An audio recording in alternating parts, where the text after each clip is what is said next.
There are problems in the family. And you better believe that a lot of families do not know how to get out of the family problems they have. Let's think about them one by one. Let's take the family.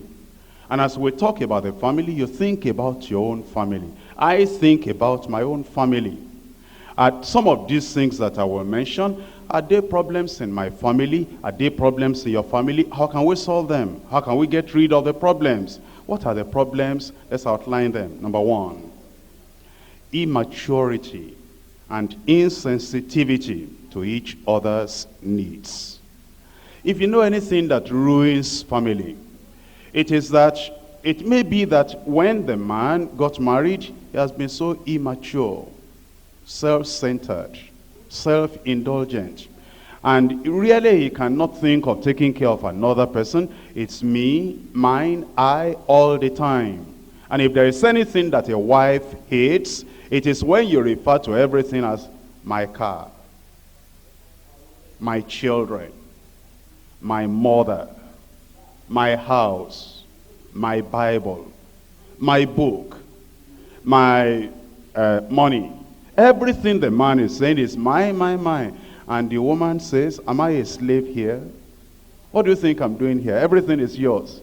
When we are married, I lost my name. I lost my father's name. I took on your name, but everything is yours now.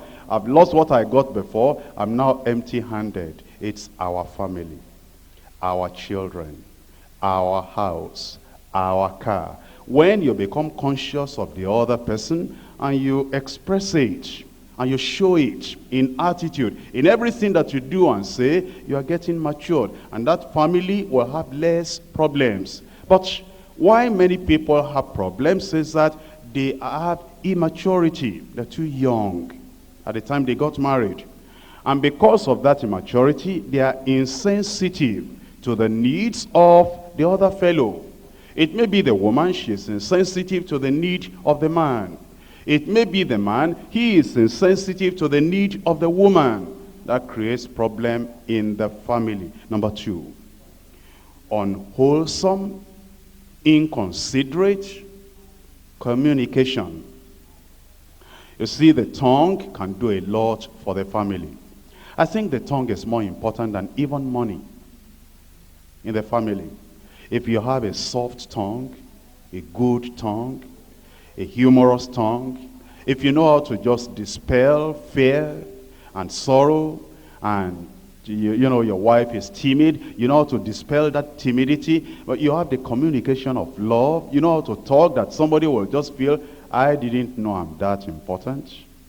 I didn't know I'm that beautiful. I didn't know that I could do anything good like that. You see something good that the woman has done, oh, you say, oh, this is beautiful. Just like you knew what was in my mind, that was just what I wanted. And you don't talk about, what wasn't right, they placed that one there, why is this one there? Every time you know in the family from morning till evening, why? Why are the children crying? Why is the kitchen dirty?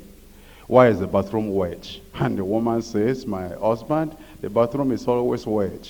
Why? Children always cry. Why? The kitchen must always be dirty. That's why we do dirty things. Why? You know, the whole family is full of why. But you know, if you stop asking why, and you just appreciate the woman, she's doing a lot, she's meant a lot to you, a lot to your ministry. Communication, the things you say, and the way you say them can make the family better. But if we don't learn that, and we are inconsiderate in our comments are sharp. Our comments are heavy. Our comments are very weighty. When we rebuke the wife, it's like we're casting out devil. Now when you do that, there's not going to be peace in that family until there's a change in that communication. Number three, competing relationship with outsiders. You know, if your wife is in the home and she doesn't know who is actually managing that home, whether herself or your mother, you can't have peace in that home. Your mother is there and your mother says, I am the mother. Before you got this man to marry, I gave birth to him, I am important, and the woman has to be competing with the outsider, with your mother. There'll be trouble. Or if maybe you have a lot of your, church ministers, they come to you every time. When your wife has something important, a burden to share with you, or another minister is knocking, and you say, oh, my church is more important, that minister wants to see me. Forget about what you wanted to say. You go to see the minister. Your wife is crying. Your wife is burdened. Your wife has a problem. And yet all the time, all you are concerned about is the ministers, the people, and things like that. It will be very difficult for you to keep that family. Are you getting what I'm saying?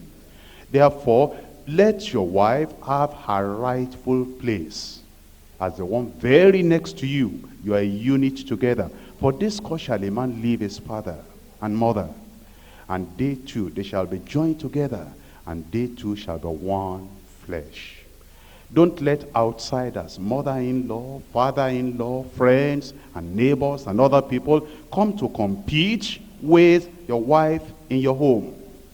The same thing, it may be on the woman's side. Every weekend the woman says, I want to go and see my mother.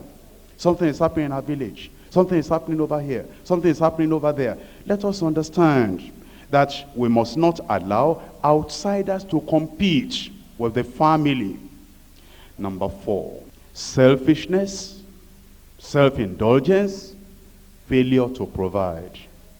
The problem with some families is that they never can think of providing for the wife. Every time they'll say, oh, my wife, I saw they were having sales, and I saw this good tie. Come and look at it. Doesn't it fit me well? And the woman is looking at the tie, and you brought one in last week, one in the other month, and then when you are going on, they have invited you a conference of ministers, and you bring out the clothing, you say, my wife, think about it. And I'm going to be a speaker there. Isn't this nice? Isn't this nice? And your wife is thinking internally. Every time he's the only one that is having nice things. Never remembers me. Never even know that I have a birthday. I take care of him. I cook all the meals, take care of the children. She can never come back one day and say, my wife, they were having sales, I bought this bag for you. All he says, they were having sales, I bought this shoe for myself. I bought this tie for myself. I bought this suit for myself. Never remembering the wife. Selfishness will destroy the family. Self-indulgence too will destroy the family. And there are many ways in which people have self-indulgence. There are families that never eat together. And you'll be surprised. A minister, he's so hungry, he cannot wait for the wife. The wife has cooked everything, puts all the meal on the table, and then he gets in there, and since he has seen that, cutlery is there, everything is there, water is there, he just starts. And the woman is, has emptied the whole pot and just put everything there, thinking that I'm waiting for my husband. But the woman that is waiting for her husband will never wait for her. And then eventually, after finishing everything, he finishes all the soup and all the meat. And then the wife comes and says, honey, you finished everything? My wife, I like food.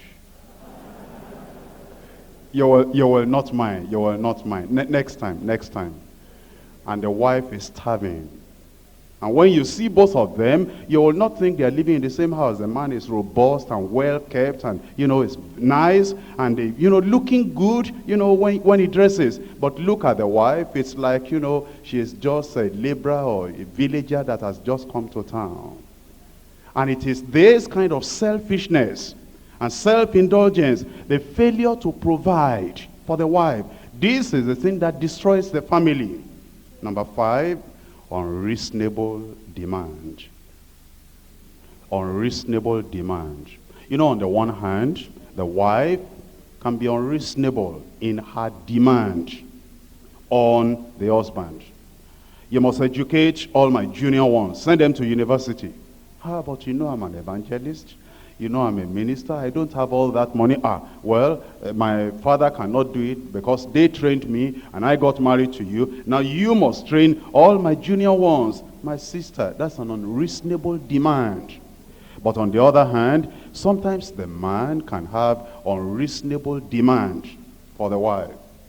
You know, sometimes when you want to fulfill the needs of the body, but the wife is sick, the wife is weak, or the wife has, just put to bed, has just had a child, and therefore she cannot do what you're expecting. And you say, no, that's why I got married. I cannot go outside and, do anything. I'm a minister of God. I must satisfy myself. The woman says, look, I'm dying. I'm sick. You know my condition. And that's every time I say, I want this, you'll be talking about, my condition. Let's be understanding. We must not have unreasonable demands from one another, whether physically or financially. Number 6, unwise spending. Money is a real problem in many families.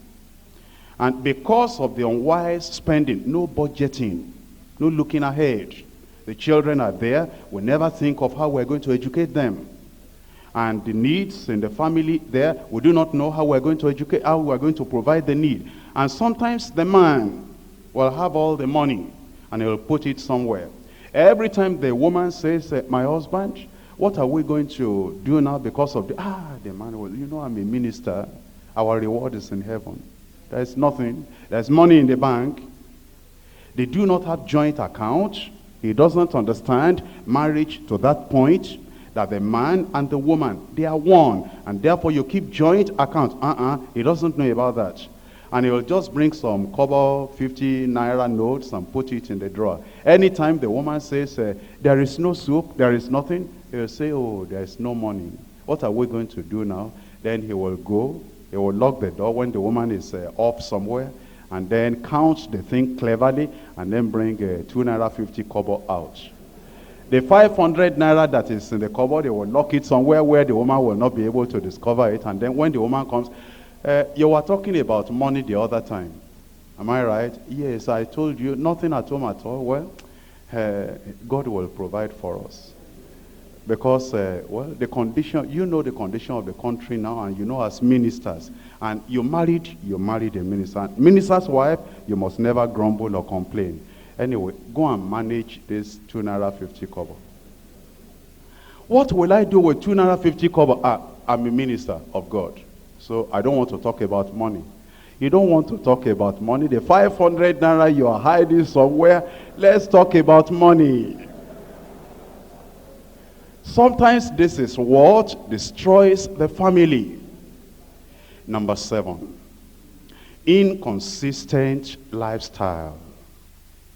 It says in Genesis chapter 49, verse 4, about Reuben, unstable as water, thou shalt not excel.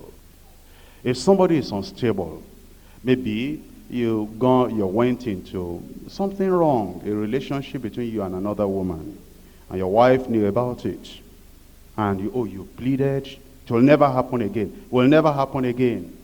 And you don't go to the cross and have the flesh crucified, and have that depravity, that thing that is giving you that tendency to evil, have it uprooted, eradicated, taken out. Every time you say, I'm sorry for this one, you go to another thing again. Or it may be the sharp tongue, the way we talk to our wives, as if she is not a human being. And then after your wife begins to cry and everything, maybe some people in your church will come and settle quarrel for you and your wife. What a shame. And then eventually you say, I'll never do that again. Everything is all right now. We forgive one another. Let us relate as if we never offended one another. After 2 weeks again, problem. Inconsistent lifestyle can ruin the family.